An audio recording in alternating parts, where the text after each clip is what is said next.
Hello दोस्तों, आप सभी का एक बार फिर से हार्दिक स्वागत है आपके अपने इस यूट्यूब चैनल पे। दोस्तों आज हम फिर डिस्कस करेंगे बीपीसी स्टेशन का पेपर, और ये पेपर उन सभी दोस्तों के लिए बहुत ही ज़्यादा इंपॉर्टेंट होगा जो अभी राजस्थान से बीपीसी स्टेशन का कोर्स कर रहे हैं।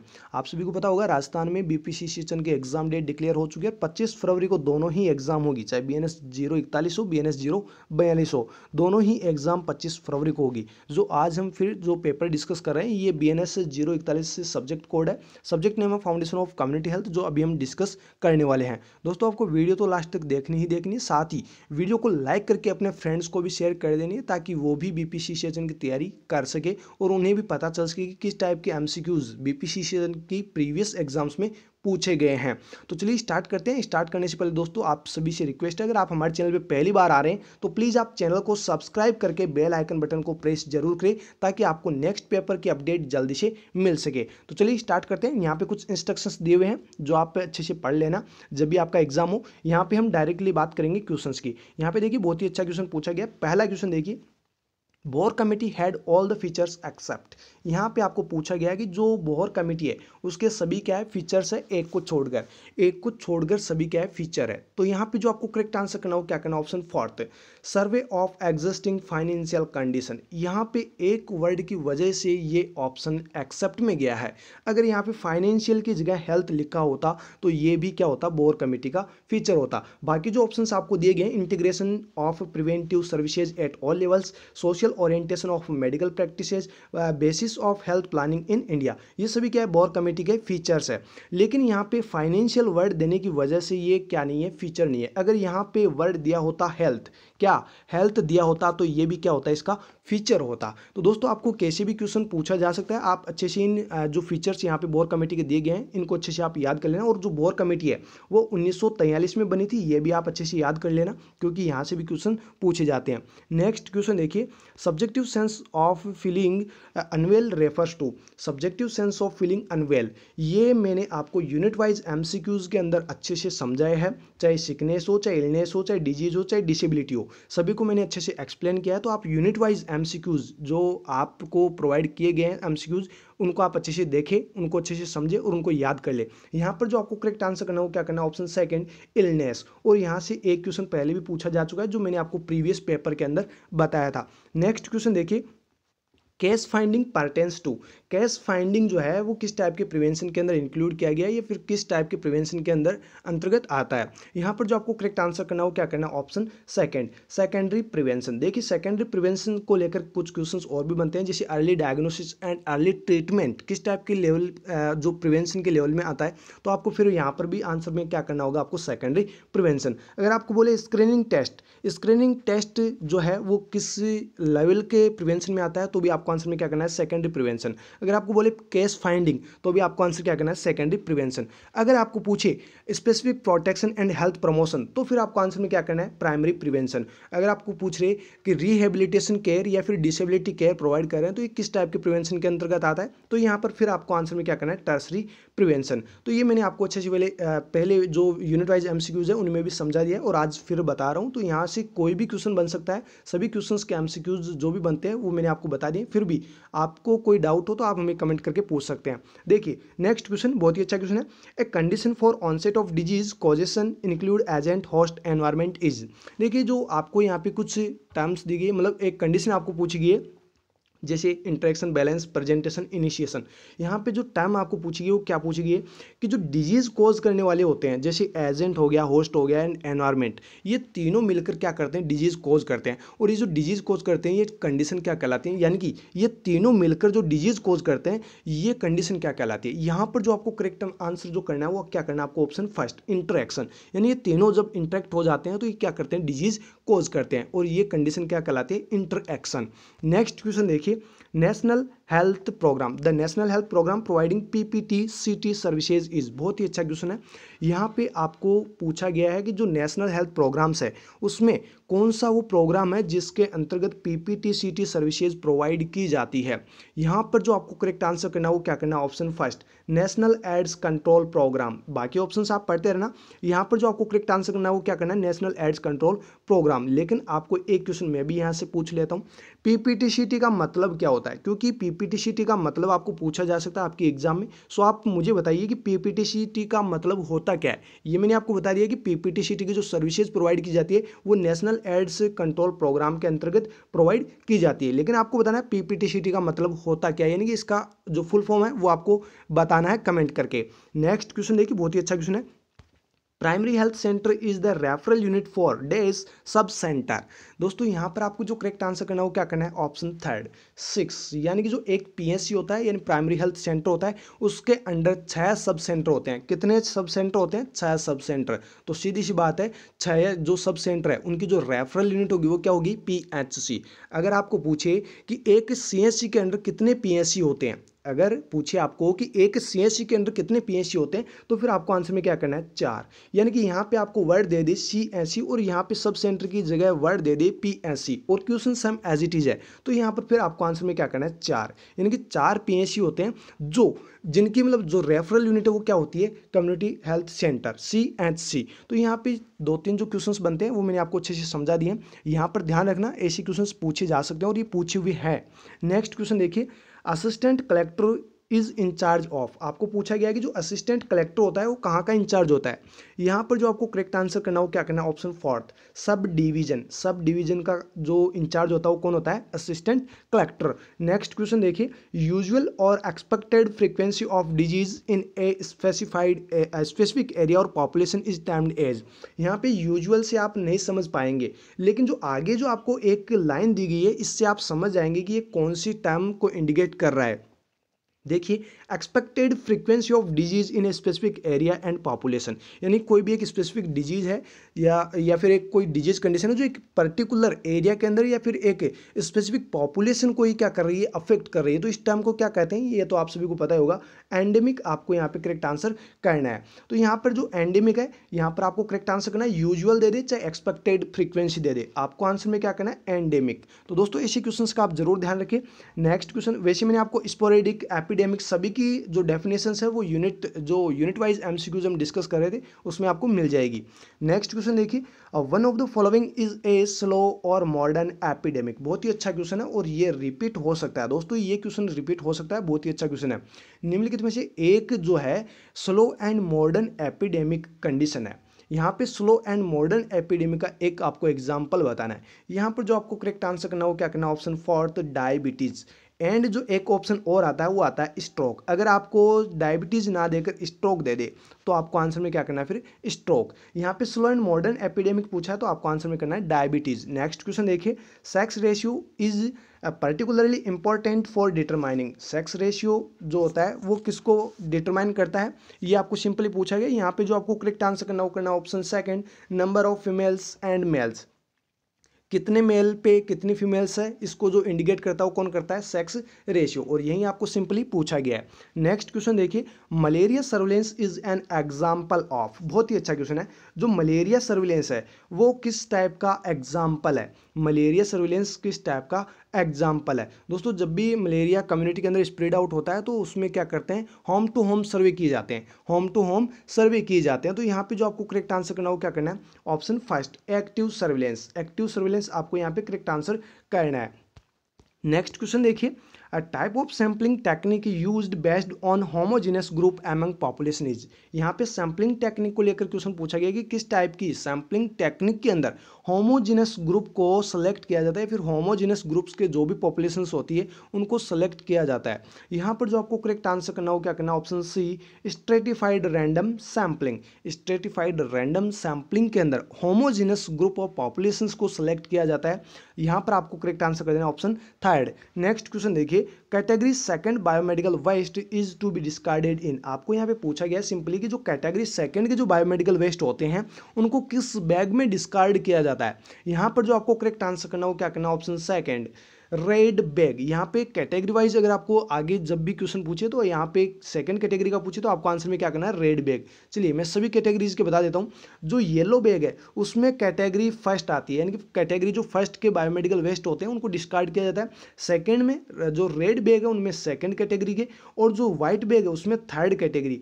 जो थर्ड कैटेगरी होती है उनके जो भी बायोमेडिकल वेस्ट होते हैं उनको डिस्कार्ड किया जाता है, और ब्लू बैग में फोर्थ। ये अलग अलग जो कैटेगरी वाइज क्वेश्चंस पूछे जाते हैं, ये सीक्वेंस वाइज आपको दिए गए हैं सभी ऑप्शंस। यहाँ पे जो आपको क्वेश्चन में पूछा है वो सेकंड कैटेगरी का पूछा है, तो आप जरूर ध्यान रखिए फर्स्ट, थर्ड एंड फोर्थ का भी। नेक्स्ट क्वेश्चन देखिए, collection and storage of biomedical waste involve all except, यानी बहुत ही अच्छा क्वेश्चन पूछा गया है कि जो बायोमेडिकल वेस्ट होते हैं उनके कलेक्शन एंड स्टोरेज को लेकर यहाँ पे सभी क्या है, सही है, एक को छोड़कर। यहाँ पर जो करेक्ट आंसर करना है वो करना है आपको option fourth, bags can be stored for 72 hours. यहाँ पर सिर्फ एक वर्ड की वजह से ये ऑप्शन गलत हुआ है। यहाँ पर अगर 72 आवर्स की जगह 48 आवर्स होता तो ये ऑप्शन भी क्या होता, सही होता, लेकिन यहाँ पे 72 आवर्स देने की वजह से ये ऑप्शन क्या है, गलत है। और यहाँ पे क्या पूछा है, एक्सेप्ट, एक को छोड़कर। बाकी जो ऑप्शंस आपको दिए गए हैं सभी सी है कलेक्शन एंड स्टोरेज को लेकर। Bags to be tightly sealed, bags must be third fourth full, collection must be daily. और यहाँ पर अगर 48 आवर होता तो ये भी क्या होता है, इसका फीचर होता है या फिर इसके अंदर इंक्लूड किया जाता है, लेकिन यहाँ पे 72 आवर्स दे रखा है, तो ये क्या है, गलत है। नेक्स्ट क्वेश्चन देखिए, all the following are unsaturated fatty acids except. यहाँ पर भी एक्सेप्ट से क्वेश्चन पूछा गया कि सभी क्या है, अनसेचुरेटेड फैटी एसिड्स है, एक को छोड़कर। यहाँ पर जो आपको करेक्ट आंसर करना है वो क्या करना है, ऑप्शन फोर्थ। यहाँ पर आपको ऑप्शन फोर्थ करेक्ट आंसर करना है। जो एनिमल फैट होती है वो क्या होती है, सैचुरेटेड फैटी एसिड होती है। बाकी जो ऑप्शंस दिए गए हैं, essential fatty acid, fats not synthesised by the body, linoleic acid, ये सभी क्या है, अनसेचुरेटेड फैटी एसिड्स के अंदर इंक्लूड किए गए हैं। यहाँ पे एक सेचुरेटेड फैटी एसिड का एग्जांपल वो कौन सा है, एनिमल फैट। और यहाँ पर आपको जो पूछा गया एक्सेप्ट से क्वेश्चन पूछा गया है। नेक्स्ट क्वेश्चन देखिए, another name of tocopherol is, बिल्कुल सिंपल क्वेश्चन पूछा कि जो टोकोफेरोल है उसका दूसरा नाम क्या है। यहाँ पर आपको करेक्ट आंसर कर देना option C, vitamin E. Next question देखिए, vitamin deficiency not been reported in man is, कौन से टाइप की जो विटामिन डेफिशिएंसी होती है जो भी मेंस होते हैं उनके अंदर रिपोर्टेड नहीं होती है, मतलब किसी प्रकार की कोई भी डिजीज कंडीशन नहीं होती है, कौन से विटामिन की डेफिशिएंसी ऐसी होती है। तो यहाँ पे जो आपको करेक्ट आंसर करना है वो क्या करना, ऑप्शन बी, पैंटोथेनिक एसिड। अगर पैंटोथेनिक एसिड की कमी किसी भी पर्सन में होती है तो इसकी वजह से जो भी कोई डिजीज कंडीशंस है वो किसी भी प्रकार की disease conditions appear human beings के अंदर नहीं होती है। तो यही तो आपको सिंपली पूछा गया है। नेक्स्ट क्वेश्चन देखिए, the meal of day with feel good factor. ये देखिए, जो मील है, दिन में जो मील लेते हैं उसमें जो फील गुड फैक्टर है ये किसके अंदर इंक्लूड किया गया है। यानी यहाँ पे ऑप्शंस दे रखे हैं आपको, ब्रेकफास्ट, लंच, स्नैक्स, डिनर। तो यहाँ पे जो आपको करेक्ट आंसर करना है वो क्या करना है, ऑप्शन थर्ड, स्नैक्स। जो स्नैक्स होते हैं वो फील गुड फैक्टर के अंदर इंक्लूड किया गया है। यानी जो फील गुड फैक्टर है वो किसके अंदर इंक्लूड किया जाता है, स्नैक्स के अंदर। तो ये आप जरा थोड़ा सा ध्यान रखिए इसका, क्योंकि ये क्वेश्चन फिर से रिपीट हो सकता है। नेक्स्ट क्वेश्चन देखिए, additional protein requirement in pregnancy per day is up to. आपको पूछा गया कि एडिशनल प्रोटीन की रिक्वायरमेंट जो प्रेगनेंसी होती है, प्रेगनेंसी के दौरान कितनी प्रोटीन की एक्स्ट्रा ज़रूरत होती है, ये सिंपली आपको पूछा गया है। यहाँ पे जो आपको करेक्ट आंसर करना हो क्या करना, ऑप्शन फर्स्ट है, 20 ग्राम, यानी 20 ग्राम ज़्यादा प्रोटीन की ज़रूरत होती है प्रेग्नेंट वुमेंस को। नेक्स्ट क्वेश्चन देखिए, milk products and animal sources for a pregnant women in food pyramid is placed at. बहुत ही अच्छा क्वेश्चन पूछा गया है। पिरामिड को लेकर ये क्वेश्चन पूछा गया, जो मिल्क प्रोडक्ट्स है और जो एनिमल सोर्सेज है वो प्रेग्नेंट वुमेन के लिए फूड पिरामिड बनाया गया है, उसमें किस लेवल पे इनको इंक्लूड किया गया है, फिर इनको मतलब सेट किया गया है, कौन से लेवल पे पिरामिड बना रखा है। जो आपकी बीपीसी सेशन के जो मॉड्यूल्स हैं उनमें देखना, उनमें जो पिरामिड दे रखा है उनमें अच्छे से ये सब चीज़ें लिख रखी है, तो वहाँ से भी आप पढ़ सकते हैं। क्योंकि जो यहाँ पर आपको बताए जा रहे हैं क्वेश्चंस, ये तो एग्जाम में पूछे हुए हैं, बाकी क्वेश्चंस आपको मॉड्यूल से ही मिलेंगे। यहाँ पे जो आपको करेक्ट आंसर करना हो क्या करना, ऑप्शन सी, थर्ड लेवल के जो पिरामिड है उसके अंदर मिल्क प्रोडक्ट्स और एनिमल सोर्सेज को क्या किया गया है, प्लेस किया गया है, रखा गया है। नेक्स्ट क्वेश्चन देखिए, Frank anaemia affecting pregnancy stands for इनएडिक्वेट iron reserves during. देखिए बहुत ही अच्छा क्वेश्चन पूछा गया, ये भी एनीमिया को लेकर क्वेश्चन पूछा गया। फ्रैंक एनीमिया जो प्रेगनेंसी के दौरान क्या होता है, अफेक्ट होती है, फिर प्रेगनेंसी को अफेक्ट करता है। ये जो फ्रैंक एनीमिया है जो आयरन की डेफिशिएंसी की वजह से हो रहा है। तो यहाँ पे जो आपको सिंपली पूछा गया वो क्या पूछा गया कि ये कब होगा। तो यहाँ पे जो आपको करेक्ट आंसर करना हो क्या करना, ऑप्शन फर्स्ट, प्री प्रेगनेंसी के दौरान फ्रैंक एनीमिया जो है वो देखा जा सकता है। नेक्स्ट क्वेश्चन देखिए, oxytocin for let down reflex is release from, ये सिंपली आपको पूछा गया जो ऑक्सीटोसिन वो कहाँ से रिलीज होता है, जो लेट डाउन रिफ्लेक्स के लिए क्या होता है, जरूरी होता है। तो यहाँ पे जो आपको करेक्ट आंसर करना हो क्या करना, option second, posterior pituitary gland. Next question देखिए, all the following increase energy density of food except, यहाँ पर भी एक्सेप्ट से क्वेश्चन पूछा गया है कि जो निम्नलिखित में से सभी जो एनर्जी डेंसिटी फूड्स है वो क्या करते हैं, इंक्रीज करते हैं, एनर्जी की डेंसिटी को क्या करते हैं, इंक्रीज करते हैं सभी फूड्स एक को छोड़कर। तो यहाँ पे जो आपको करेक्ट आंसर करना हो क्या करना, आपको option D, option for the thin mixture, thin mixture को छोड़कर जो आपको ऑप्शंस दिए गए, adding oil, adding jaggery, giving malted foods, ये सभी क्या करते हैं, एनर्जी को इंक्रीज करते हैं, एनर्जी डेंसिटी को इंक्रीज करते हैं। एक दो थिन मिक्सचर है ये क्या नहीं करता है, एनर्जी जो डेंसिटी है उसको इंक्रीज नहीं करता है। तो यहाँ पे जो आपको करेक्ट आंसर करना हो क्या करना, option four thin mixture. Next question देखिए, Lisa virus is the positive organism for, Lisa virus जो है वो किसका पॉजिटिव ऑर्गेनिज्म है या फिर क्या कोज करता है। तो यहाँ पे जो आपको करेक्ट आंसर करना, आप सभी को पता भी होगा, रेबीज जो है वो कोज करता है लीजा वायरस। नेक्स्ट क्वेश्चन देखिए, all the following disease are covered under the UIP national programme except, जो यूआईपी नेशनल प्रोग्राम है इम्यूनाइजेशन का, उसमें सभी डिजीज कंडीशंस को कवर किया है एक को छोड़कर। कौन सी डिजीज कंडीशन है जिसको इसके अंदर कवर नहीं किया है, यहाँ पे आपको करेक्ट आंसर करना option third, enteric fever. Diphtheria की वैक्सीन यूआईपी के अंदर इंक्लूड है, हेपेटाइटिस बी की भी है, टिटेनस की भी है, लेकिन एंटेरिक फीवर की यूआईपी नेशनल प्रोग्राम के अंतर्गत ये डिजीज कंडीशन की वैक्सीन नहीं है। तो यहाँ पे आपको आंसर में करना है option third, enteric fever. Next question देखिए, anti adult mosquitoes control measures involve all except, anti adult mosquitoes जो कंट्रोल मेजरमेंट्स के अंदर इन्वॉल्वमेंट किया गया वो सभी है एक को छोड़कर, एक्सेप्ट से यहाँ पे क्वेश्चन पूछा गया है। यहाँ पे जो आपको करेक्ट आंसर करना है वो क्या करना है, आपको option fourth, use of kerosene, kerosene आपको यूज नहीं करना है। बाकी जो आपको ऑप्शंस दिए गए हैं ये सभी एंटी एडल्ट मॉस्किटोज कंट्रोल के लिए ये सभी इसके अंदर इन्वॉल्व किए गए हैं। फॉगिंग ऑफ, यहाँ पे sorry, insecticidal residual spray of DDT, fogging of pyrethrum extract and malathion spray, ये सभी इसके अंदर इंक्लूड किए गए। कौन सा इंक्लूड इसके अंदर नहीं है, वो है use of kerosene. Next question देखिए, Brugia malayi which causes filariasis is spread by, यहाँ पे एक फंगस का, सॉरी यहाँ पे एक पैरासाइट का नाम दे रखा है ब्रूजिया मालवी। तो जो ब्रूजिया मेलवी है जो फाइलेरियासिस कॉज करता है, तो ये किसकी वजह से स्प्रेड आउट होता है। यहाँ पे जो आपको करेक्ट आंसर करना वो करना आपको ऑप्शन बी, मैंसोनिया। बहुत ही अच्छा क्वेश्चन है, ये आपको पूछा जा सकता है। नेक्स्ट क्वेश्चन देखिए, आरटीपीसीआर टेस्ट जो भी बहुत ही ज़्यादा चल रहा है, कोविड चल रहा है तो आरटीपीसीआर भी बहुत ज़्यादा चल रहा है। तो देखिए यहाँ पे क्वेश्चन में क्या पूछा गया है, जो आरटीपीसीआर टेस्ट है वो जापानीज एनसेफेलाइटिस डज, यानी जो जापानीज एनसेफेलाइटिस है उसके लिए आरटीपीसीआर टेस्ट किया जाता है। तो किसको डिटेक्ट करने के लिए करते हैं, आरटीपीसीआर टेस्ट क्यों करते हैं जापानीज एनसेफेलाइटिस में। तो यहाँ पे जो आपको करेक्ट आंसर करना हो क्या करना है, जीनोम डिटेक्शन। यहाँ पे आपको ऑप्शन थर्ड करेक्ट आंसर करना है। आरटीपीसीआर जीनोम डिटेक्शन के लिए यूज किया जाता है, जापानीज एनसेफेलाइटिस को डिटेक्ट करते हैं।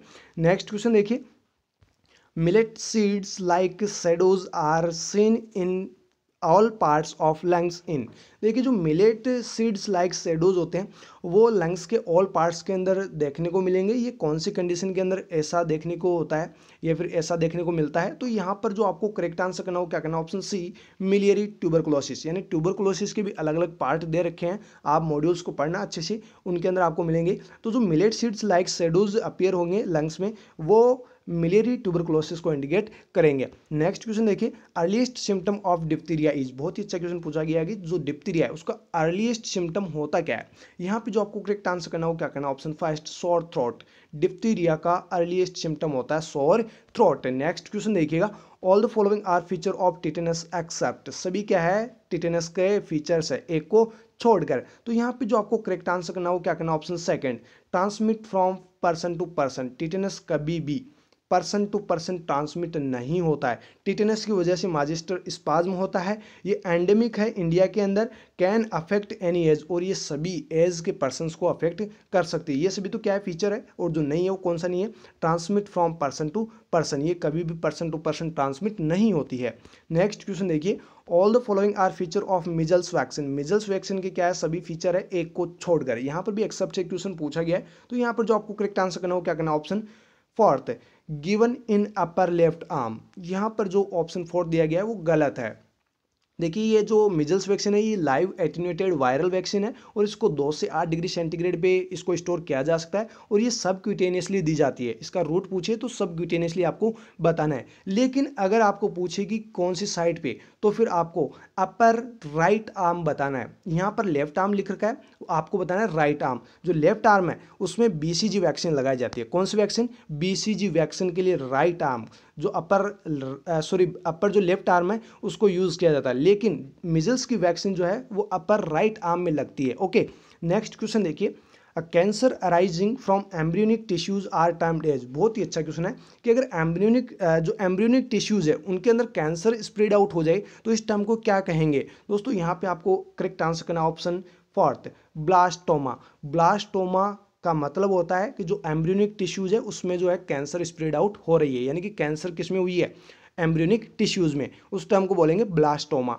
नेक्स्ट क्वेश्चन देखिए, common source of increased carbohydrate in diet leading to obesity are. देखिए बहुत ही अच्छा क्वेश्चन पूछा गया ये भी कि कॉमन सोर्स कौन से हैं जो क्या करते हैं कार्बोहाइड्रेट की डाइट में इंक्रीज, अगर आप बहुत ही ज़्यादा अमाउंट में ले रहे हैं तो उसकी वजह से ओबेसिटी कॉज होगी, उनकी वजह से क्या होगी? ओबेसिटी कॉज होगी। तो यहाँ पे जो सिंपली करेक्ट आंसर करना हो क्या करना? Option second, sweet and drinks. जो भी स्वीट एंड ड्रिंक्स होती है उनकी वजह से ये क्या होती है, इसमें कार्बोहाइड्रेट ज़्यादा होता है और इन डाइट की वजह से ओबेसिटी कॉज हो सकती है। नेक्स्ट क्वेश्चन देखिए, diabetes is suspected when a person has all except. अगर डायबिटीज किसी पर्सन को होती है तो सभी कंडीशंस देखने को मिलेगी एक को छोड़कर, यानी कि क्लिनिकल फीचर्स यहाँ पे आपको दे रखे हैं। तो एक जो फीचर है वो कौन सा नहीं है डायबिटीज का, तो यहाँ पे जो आपको करेक्ट आंसर करना है वो क्या करना है आपको? Option second, adequate weight. यानी कि जब भी डायबिटीज होगी तो वेट लॉस होता है, एडिक्वेट वेट नहीं रहेगा।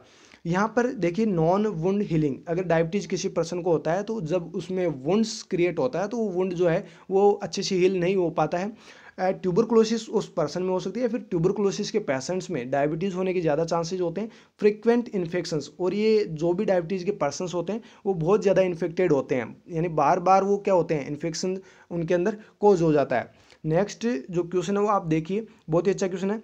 All the following exist in blindness except. Blindness की एग्जिस्ट, सभी जो है ब्लाइंडनेस की क्या है? एग्जिस्ट है, एक को छोड़कर। ये ब्लाइंडनेस के टॉपिक में आपको मिलेगा। यहाँ पर जो आपको करेक्ट आंसर करना हो क्या करना है आपको? Option D. ऑप्शन डी यहाँ पे आपको करेक्ट आंसर करना है। 20/60 आई साइट, ये क्या है? जो ब्लाइंडनेस एग्जिस्ट है इसको लेकर क्या है? गलत है। बाकी जो ऑप्शंस दिए गए, visual acuity 160, no light perception 3/60, finger counting at 3 metre, ये सभी क्या है? ब्लाइंडनेस एग्जिस्ट के क्या है? फीचर्स है। एक कौन सा नहीं है? Option fourth. तो यहाँ पे जो आपको करेक्ट आंसर करना है ऑप्शन फोर्थ। नेक्स्ट क्वेश्चन देखिए, one of the following is a human factor leading to road traffic accident.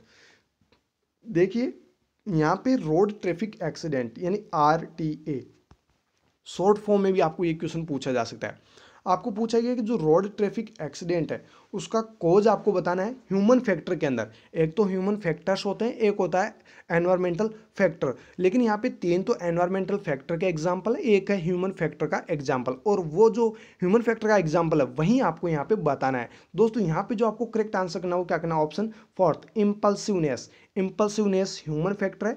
Poor lighting है, ओवरलोडिंग है, बैड वेदर है, ये सभी क्या है? एनवायरमेंटल फैक्टर है। तो ये भी आप जरूर ध्यान रखें, ये सभी क्या है? एनवायरमेंटल फैक्टर है जिनकी वजह से RT यानी रोड ट्रैफिक एक्सीडेंट्स होते हैं। और अगर ह्यूमन फैक्टर की बात करें तो इम्पल्सिवनेस की वजह से जो रोड ट्रैफिक एक्सीडेंट्स होते हैं वो होते हैं ह्यूमन फैक्टर की वजह से। नेक्स्ट क्वेश्चन देखिए, all the following are to be followed for screening and follow up of cervical cancer except.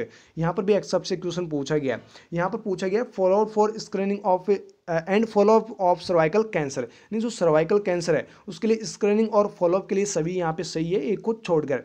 यहाँ पर जो आपको करेक्ट आंसर करना हो क्या करना है? Option third, age of screening to be 16 to 40 year, ये गलत है। अगर यहाँ पे एज दी होती आपको 35 to 60 ईयर्स तो ये ऑप्शन भी क्या होता? आपका करेक्ट होता। लेकिन यहाँ पे आपकी जो एज दी गई है ऑप्शन में ये क्या है? गलत है। तो यही तो गलत है यहाँ पे ऑप्शन, बाकी सभी सही है। VIA यानी visual inspection by acetic acid, इससे पता लगा सकते हैं सर्वाइकल कैंसर का। और जो स्क्रीनिंग है वो प्रत्येक 5 साल से की जाती है। Screening done by VIA and pap smear, यही चीज़ है VIA, और इसी को को यहाँ पे VIA शॉर्ट फॉर्म में बोल दिया, यहाँ पे फुल फॉर्म यहाँ पे दे दिए, और जो पेप स्मेयर है इससे हम पता लगा सकते हैं सर्वाइकल कैंसर का। तो दोस्तों यहाँ पे अगर एज 35 to 60 दे तो ये ऑप्शन भी क्या हो जाता, सही होता, लेकिन यहाँ पे एज इन्होंने गलत दे रखी है, तो यहाँ पे जो एक्सेप्ट से पूछा है ऑप्शन थर्ड आपको करेक्ट आंसर करना है। नेक्स्ट क्वेश्चन देखिए, मास्टोइडीनिया इज द टर्म फॉर, ये कैंसर में आपको मिलेगा। मास्टोइडीनिया जो टर्म है इसका मतलब क्या होता है, यहाँ पर आपको करेक्ट आंसर करना है option second, pen in breast. Breast के अंदर जो पेन होता है उस टर्म को कहते हैं मास्टोडीनिया। यहाँ पर जो मास्टोडीनिया है उसका मतलब होता है pain in breast. Next question देखिए, the commonest occupational disease of computer professional is, ये एम्स में भी पूछा जाता है, ये क्वेश्चन बार बार एम्स की एग्जाम्स में भी पूछा जाता है। हेल्थ हैजार्ड्स में है, जो कंप्यूटर ज़्यादा चलाते हैं या फिर कंप्यूटर का यूज़ ज़्यादा करते हैं, तो उन लोगों में कौन सी ऑक्यूपेशनल डिजीज हो सकती है। यहाँ पे आपको करेक्ट आंसर करना option first, carpal tunnel syndrome, carpal tunnel syndrome. Next question देखिए, bagassosis most commonly occurs due to dust of. देखिए बहुत ही अच्छा क्वेश्चन है। बेटोसिस एक डिजीज कंडीशन है जो मोस्टली कौन सी डस्ट की वजह से कोज होती है। यहाँ पर जो आपको करेक्ट आंसर करना हो क्या करना, ऑप्शन बी, बेरियम। अगर बेरियम ज़्यादा कोई पर्सन या लंबे समय तक कोई पर्सन बेरियम के कॉन्टेक्ट में रहता है तो उसमें बेटोसिस जो डिजीज कंडीशन है वो अकर हो सकती है।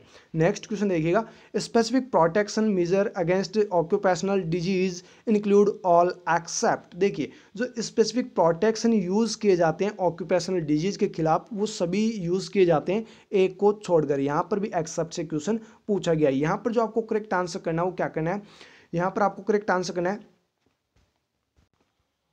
ऑप्शन ए, आपको यहाँ पे करेक्ट आंसर करना है, personal protective measures. Next question देखिएगा, all the following are features of attention deficit hyper activity disorder या ADHD एक्सेप्ट।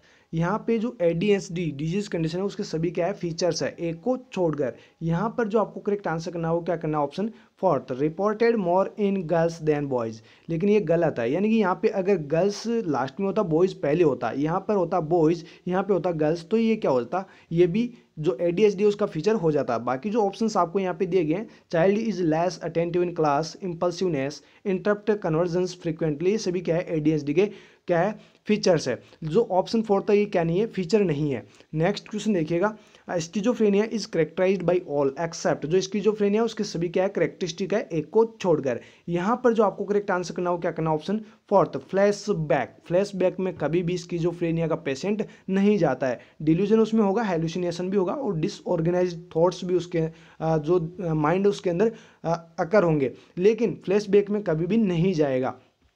PTSD का पेशेंट होता है वो जरूर फ्लैशबैक में चला जाता है। नेक्स्ट क्वेश्चन देखिएगा, all the following are change in sense organs due to ageing except. जो सभी सेंस ऑर्गन्स है ये एजिंग के साथ साथ में क्या होते रहते हैं, चेंज होते रहते हैं एक को छोड़कर।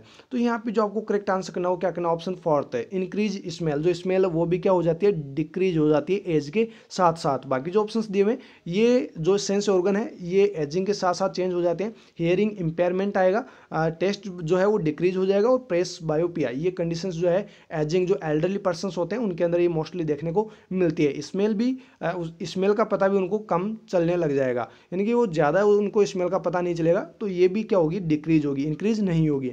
नेक्स्ट क्वेश्चन देखिए, factors leading to derangement of carbohydrate metabolism in elderly population include all except. यहाँ पे आपको क्वेश्चन पूछा गया एक्सेप्ट से कौन से फैक्टर्स हैं जो क्या करते हैं, कार्बोहाइड्रेट मेटाबॉलिज्म, जो भी एल्डरली पॉपुलेशंस होते हैं उनमें कार्बोहाइड्रेट मेटाबॉलिज्म के जो भी मतलब कोज या फिर डीअरेंजमेंट, कार्बोहाइड्रेट मेटाबॉलिज्म के डीअरेंजमेंट के लिए जो फैक्टर्स होते हैं वो लीड करते हैं, या फिर जो कार्बोहाइड्रेट मेटाबॉलिज्म है उसको डीअरेंज करते हैं, वे सभी क्या है, इंक्लूड किया गया एक कुछ छोड़कर। यहाँ पर भी एक्सेप्ट से क्वेश्चन पूछा गया, तो यहाँ पे आपको जो करेक्ट आंसर करना हो क्या करना, option fourth, impaired renal function. बाकी सभी कार्बोहाइड्रेट मेटाबॉलिज्म को क्या करते हैं, डीअरेंजमेंट करते हैं। नेक्स्ट क्वेश्चन देखिए, change in attitude is at the level of. यहाँ पे पूछा गया है कि जो चेंज एटीट्यूड है वो किस लेवल पे होता है या किसके अंदर इंक्लूड किया गया है। यहाँ पर जो आपको करेक्ट आंसर करना है वो क्या करना है, आपको ऑप्शन सेकंड, अफेक्ट।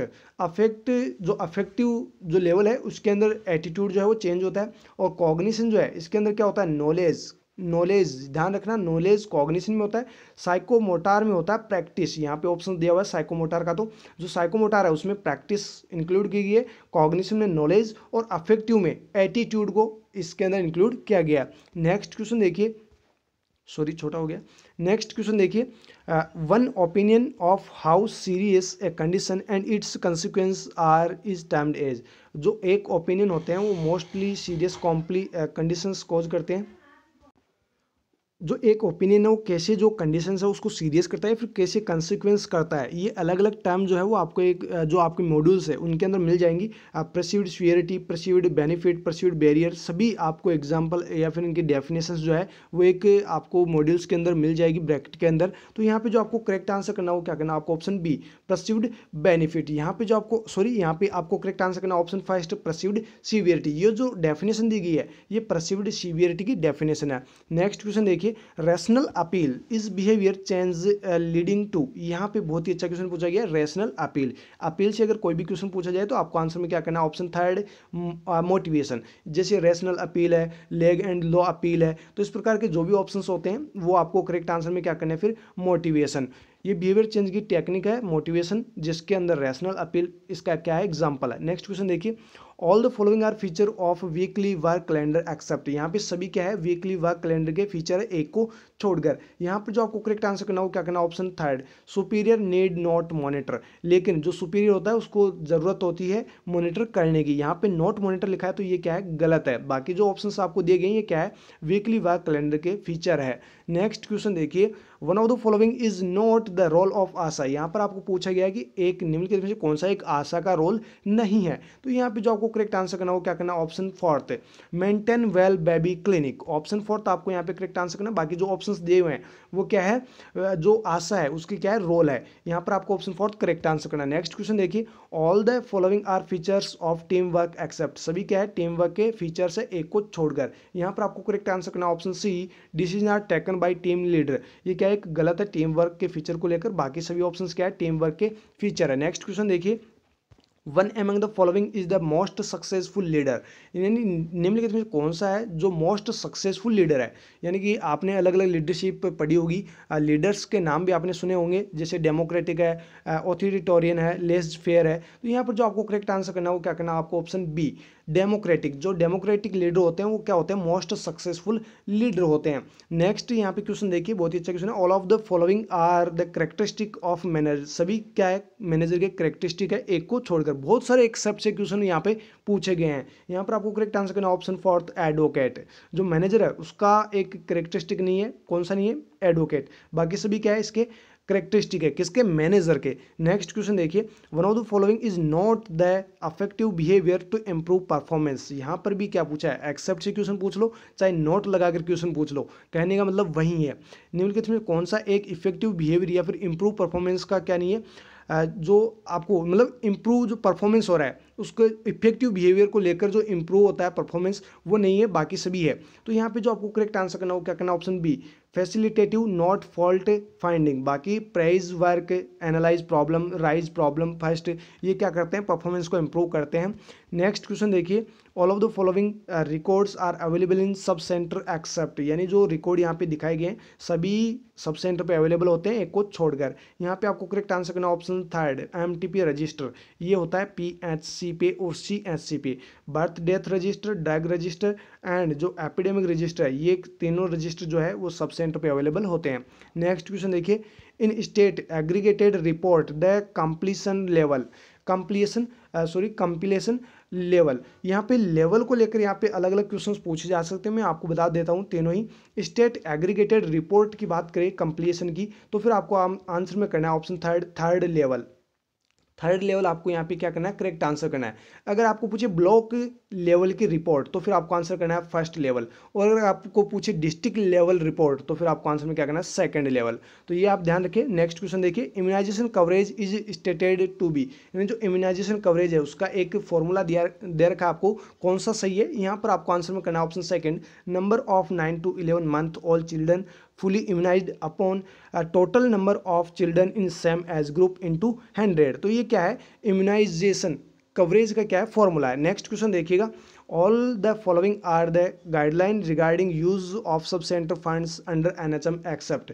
सभी जो गाइडलाइन आपको यहाँ पे दे रखी है वो सब सेंटर के फंड को लेकर दे रखी है एक को छोड़कर। यहाँ पे जो आपको करेक्ट आंसर करना हो क्या करना, option second funds to be kept in account of sarpanch. जो फंड आता है वो सरपंच और एएनएम दोनों का एक जॉइंट अकाउंट होता है, उसके अंदर आता है, केवल सरपंच के अकाउंट में ये फंड नहीं आता है। जो वीएचएनसी है, वीएचएनसी का जो फंड आता है 10,000 रुपये, ये एएनएम और सरपंच दोनों के जो अकाउंट यानी जॉइंट अकाउंट होता है उसमें आता है। बाकी जो ऑप्शंस दिए हुए हैं ये सभी क्या है, फंड को लेकर सही है। नेक्स्ट क्वेश्चन देखिए, monthly SOE reporting include all except. जो मंथली एसओई रिपोर्टिंग होती है इसके लिए सभी क्या है, सही है, एक को छोड़कर। लेकिन यहाँ पे दो ऑप्शन से दोनों ही गलत है। यहाँ पे जो आपको करेक्ट आंसर करना हो क्या करना है, ऑप्शंस में से दोनों ही गलत है। जो कलेक्शन है, collected by 24th of every month, ये भी गलत है और ये भी गलत है। यानी कि यहाँ पे 24th की जगह आता 25th। एंड यहाँ पे जो सबमिटेड की जाती है, मतलब महीने में 25वीं तारीख को क्या की जाती है, एसओई रिपोर्ट कलेक्ट की जाती है और सबमिट 26 तारीख को की जाती है। महीने की प्रत्येक 25 तारीख को कलेक्ट करना और 26 तारीख को सबमिट कर देना। ये आपको एसओई रिपोर्टिंग टॉपिक के अंदर ही अच्छे से मिल जाएगा। तो ये दोनों ही ऑप्शन क्या है, गलत है। नेक्स्ट क्वेश्चन देखिए, audit involve all the following except. Audit के अंदर सभी को इन्वॉल्व किया गया है, एक को छोड़कर। यहाँ पर जो आपको करेक्ट आंसर करना हो क्या करना, option first, done by identified auditor. Done by identified auditor. बाकी सभी क्या है, यहाँ पे ऑडिट के अंदर इन्वॉल्व किए गए हैं। यहाँ पे नेक्स्ट क्वेश्चन देखिए, values of records for family and individual is. जो फैमिलीज और इंडिविजुअल्स के जो रिकॉर्ड्स होते हैं उनको किसके या फिर इनकी वैल्यूज़ क्या होती है, ये आपको पूछा गया है। यहाँ पर आपको जो करेक्ट आंसर करना हो क्या करना है, ऑप्शन फोर्थ है, ऑडिटिंग फॉर एक्सीलेंस। जो वैल्यूज़ ऑफ रिकॉर्ड होते हैं फैमिली एंड इंडिविजुअल के, वो ऑडिटिंग फॉर एक्सीलेंस के लिए होते हैं। नेक्स्ट क्वेश्चन देखिए, individual health cards are classified as. जो इंडिविजुअल हेल्थ कार्ड्स है वो इसके अंदर किसके अंदर क्लासीफाई किए गए, यहाँ पर आपको आंसर में करना है unit based record. Option A यहाँ पे आपका करेक्ट आंसर होगा। नेक्स्ट क्वेश्चन देखिए, all the following are criteria for good reports except. सभी क्या है, गुड रिपोर्ट के क्राइटेरिया, एक को छोड़कर। तो यहाँ पे जो आपको करेक्ट आंसर करना हो क्या करना, ऑप्शन डी, कॉम्प्लेक्स लैंग्वेज को छोड़कर सभी गुड रिपोर्ट के क्या है, क्राइटेरियाज है। नेक्स्ट क्वेश्चन देखिए, water with good microbiological qualities obtained from. जो वाटर है साथ में गुड माइक्रोबायोलॉजिकल क्वालिटी है, वो कहाँ पे, मतलब कहाँ पे आपको देखने को मिलेगी। तो यहाँ पे जो आपको करेक्ट आंसर करना हो क्या करना है, ऑप्शन डी, स्प्रिंग्स। जो स्प्रिंग्स है वहाँ पे आपको वाटर के साथ में गुड माइक्रोबायोलॉजिकल क्वालिटी भी देखने को मिलेगी। नेक्स्ट क्वेश्चन देखिए, all the following are method for chemical disinfection of water except. यहाँ पे जो भी मेथड्स दे रखे हैं ये सभी क्या है, केमिकल डिसइंफेक्शन यानी वाटर को केमिकली डिसइंफेक्ट करने के लिए यूज लिए जाते हैं, एक को छोड़कर। तो यहाँ पे जो आपको करेक्ट आंसर करना हो क्या करना, ऑप्शन डी, बॉइलिंग। बॉइलिंग क्या है, एक नेचुरल मेथड है। बाकी आयोडीन, ब्लीचिंग पाउडर, क्लोरीन, ये सभी वाटर को डिसइंफेक्ट करने के लिए केमिकली यूज लिए जाते हैं। नेक्स्ट क्वेश्चन देखिए, non putrescible waste have one of the following feature. यहाँ पे जो नॉन पुटरिशियबल वेस्ट है उनके लिए सभी क्या है, यानी इनका एक फीचर है, सिर्फ एक फीचर है जो आपको बताना है नॉन पुटरिशियबल वेस्ट का। यहाँ पे जो आपको करेक्ट आंसर करना हो क्या करना है, option first, don't decompose easily. ये जो नॉन पुटरिशियबल वेस्ट होते हैं ये इजिली डिकम्पोज नहीं होते हैं। नेक्स्ट क्वेश्चन देखिए, Bitot's spot in deficiency of vitamin A are visible on. जो बाइटोट्स स्पॉट है ये विटामिन ए की डेफिशिएंसी से होते हैं, इतना तो आपको बता दिया। लेकिन ये किसको अफेक्ट करते हैं, बाइटोट्स स्पॉट में कौन सा एरिया अफेक्ट होता है। तो यहाँ पे आपको करेक्ट आंसर करना है ऑप्शन सी, कंजक्टाइवा। कंजक्टाइवा जो है ये पार्ट जो है अफेक्ट होता है। नेक्स्ट क्वेश्चन देखिए, sunflower oil is rich source of. ये राजस्थान CHU के एग्जाम में भी पूछा गया था कि जो सनफ्लावर ऑयल्स है वो किसका रिच सोर्स है। तो यहाँ पे जो आपको करेक्ट आंसर करना हो क्या करना, option second, vitamin E. Next and last question आज की इस वीडियो का। बाकी आपको कोई भी डाउट हो तो आप हमें कमेंट करके पूछ सकते हैं। अब falciparum malaria is usually treated with. जो फैल्सिफेरम मलेरिया है उसको कौन सी ड्रग से ट्रीट किया जा सकता है, फिर ठीक किया जा सकता है। यहाँ पर जो आपको करेक्ट आंसर करना हो क्या करना, ऑप्शन सेकंड, आर्टिमेसिनिन। ये जो आर्टिमेसिनिन है इससे ठीक करते हैं हम फाल्सिपेरम मलेरिया के पेशेंट्स को। तो ये थे हमारे 70 क्वेश्चंस। अगर आपको कहीं पर भी डाउट हो तो आप हमें कमेंट करके पूछ सकते हैं। फिर मिलेंगे दोस्तों नए पेपर के साथ, तब तक आप हमारे साथ बने रहिएगा। Thank you so very much.